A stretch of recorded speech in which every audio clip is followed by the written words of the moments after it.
Good morning student. आज हम कक्षा 8 हिंदी व्याकरण में पाठ 7 संज्ञा शब्द के विकारी तत्व वचन और कारक के बारे में अध्ययन करेंगे। वचन की परिभाषा क्या होती है तो उसे जान लें। संज्ञा शब्द के जिस रूप से उसके एक अथवा एक से अधिक होने का बोध होता है उस शब्द को वचन कहते हैं। वचन के दो भेद होते हैं, एक वचन और बहुवचन। एक वचन की परिभाषा है कि संज्ञा शब्द के जिस रूप से हमें किसी व्यक्ति, वस्तु या स्थान के एक होने का पता चलता है उसे एक वचन कहते हैं, और संज्ञा शब्द के जिस रूप से हमें एक से अधिक वस्तुओं के होने के बारे में पता चलता है उसे हम बहुवचन कहते हैं। कुछ ऐसी भी वस्तुएं हैं जो हमेशा एक वचन में प्रयोग होती हैं और कुछ ऐसे वस्तुओं के नाम हैं जो हमेशा बहुवचन में ही प्रयोग किए जाते हैं। सदा एक वचन में प्रयोग होने वाले जो शब्द हैं वे निम्नलिखित हैं, जैसे पानी, दूध, घी, तेल, दल, जनता, भीड़, सेना, सोना, चांदी, वायु, अग्नि, पृथ्वी, आकाश आदि। ये हमेशा एक वचन में प्रयोग होते हैं। और कुछ ऐसे शब्द हैं जो हमेशा बहुवचन में प्रयोग होते हैं। तो सदा बहुवचन में प्रयोग होने वाले शब्द हैं माता, पिता, चाचा, आंसू, दर्शन, हस्ताक्षर, बाल, प्राण, समाचार, होश आदि। ये हमेशा बहुवचन में प्रयोग किए जाते हैं। एक वचन से बहुवचन बदलने के लिए अर्थात एक वचन से बहुवचन में बदलने के लिए कुछ नियम हैं जो हमें जान लेना आवश्यक है। यदि कभी कभी हमें किसी भी वचन को जानने में समस्या उत्पन्न हो तो सबसे पहले हमें उसके क्रिया के रूप को देखना चाहिए। क्रिया से हमें पता चल जाएगा कि वह वस्तु एक वचन में है अथवा बहुवचन में है। अगर क्रिया से भी नहीं पता चलता है तो हमें विद्वानों के मान्य लेखों के आधार पर उससे के वचन का निर्धारण कर लेना चाहिए। लेकिन यहाँ पे कुछ नियम दिए हुए हैं जो एक वचन से बहुवचन बदलने में आपकी सहायता करेंगे। वे हैं, यदि एक वचन का शब्द पुल्लिंग है, अगर वह शब्द जो उसको हमें एक वचन से बहुवचन में बदलना है, यदि वह पुल्लिंग का शब्द है तो उसके लिए नियम है कि यदि वह आकारांत अर्थात उस शब्द के अंत में आ जुड़ा हुआ है, आ का मात्रा लगा हुआ है, तो उस आ की मात्रा को हम बदल लेंगे उसके प्रत्यय को, और वहां पे आ के जगह पे ए का मात्रा लगा देंगे, जिससे वह एक वचन से बहुवचन में बदल जाएगा। दूसरा है, कुछ शब्दों के साथ लोग, गण, जन, वृंद, समूह, वर्ग शब्द जोड़ करके भी हम एक वचन से बहुवचन शब्द बना लेते हैं, जैसे अध्यापक वृंद, छात्रगण, नेतागण या नेता लोग।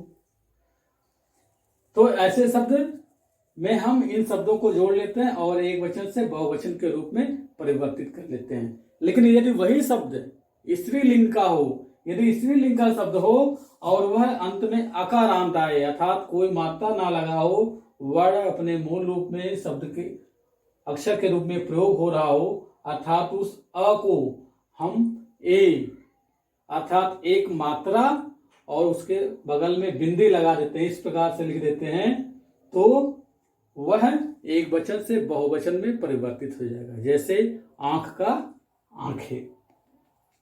दूसरा, यदि अकारांत स्त्रीलिंग का शब्द हो और उसके आगे हम आ को हटा करके ए लगा दें, ए अर्थात ए वर्ण और उसके ऊपर चंद बिंदु, तब भी वह एक वचन से बहुवचन के रूप में बदल जाता है, जैसे अध्यापिका, अध्यापिकाएं। तीसरा नियम है, इकारांत स्त्रीलिंग के शब्द के अंत में हम ई को हटा करके आ लगा देते हैं। यहाँ लगा दें तो वह एक वचन से बहुवचन में बदल जाएगा, जैसे पंक्ति, तो उसका बहुवचन हो जाएगा पंक्तियां।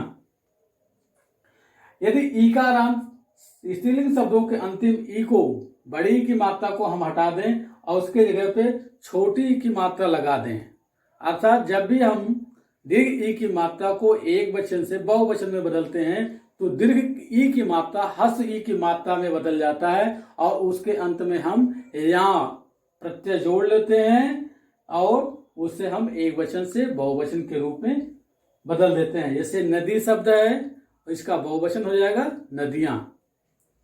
पांचवा है उकारांत। यदि उकारांत या उकारांत या औकारांत शब्द आ रहे हो तो इन स्त्रीलिंग उकारांत औकारांत शब्दों के अंत में हम ए प्रत्यय जोड़ देते हैं और एक वचन से बहुवचन में परिवर्तित कर लेते हैं। जैसे वस्तु का बहुवचन हो जाएगा वस्तुएं।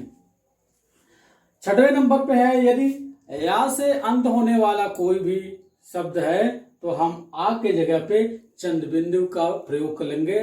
आ के ऊपर हम चंद्र बिंदु लगा देंगे। इस तरह से वह एक वचन से बहुवचन के रूप में बदल जाएगा। जैसे गुड़िया का एक वचन से परिवर्तन करेंगे बहुवचन में तो गुड़िया हो जाएगा। अब संज्ञा शब्द का दूसरा विकारक तत्व है कारक। कारक किसे कहते हैं?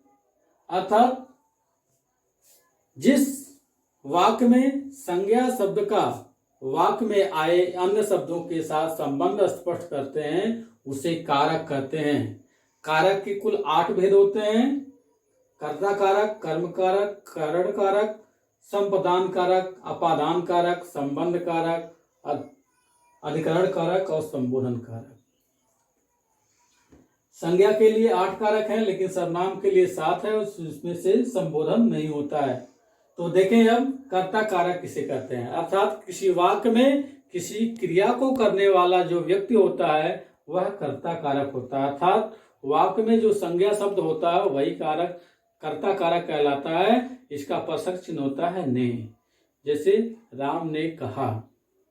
दूसरा है कर्म कारक। कर्म कारक अर्थात कर्ता जिस कर्म को करता है उसे हम कर्म कारक कहते हैं। जैसे राम पुस्तक को पढ़ता है। यहाँ पे कर्म कारक पुस्तक है और उसका कारक चिन्ह होगा को। करण का अर्थ होता है साधन। अर्थात कर्ता किसी कर्म को जिस साधन के द्वारा जिस माध्यम के द्वारा वह करता है वह करण कारक कहलाता है। इसका प्रसक्त चिन्ह होता है से के द्वारा। उदाहरण के रूप में आप कह सकते हैं राम डंडे से फल तोड़ता है। यहाँ पे फल डंडे से जो आ रहा है वह करण कारक है। चौथा है संप्रदान कारक। संप्रदान का अर्थ होता है देना। अर्थात जब हम किसी के लिए या किसी को कुछ देने के लिए प्रयोग करते हैं तो वहां पे संप्रदान कारक कहलाता है। पांचवा अपादान कारक। अपादान कारक किसी वस्तु को दूसरी वस्तु से अलग होने के अर्थ में प्रयोग किया जाता है। अर्थात वस्तुओं के अलग होने के रूप में जब हम प्रयोग करते हैं तो वहां पे अपादान कारक होता है। इसे डरना, ईर्ष्या, द्वेष भावना रखना भी अपादान कारक का ही उदाहरण होता है। छठा है संबंध कारक।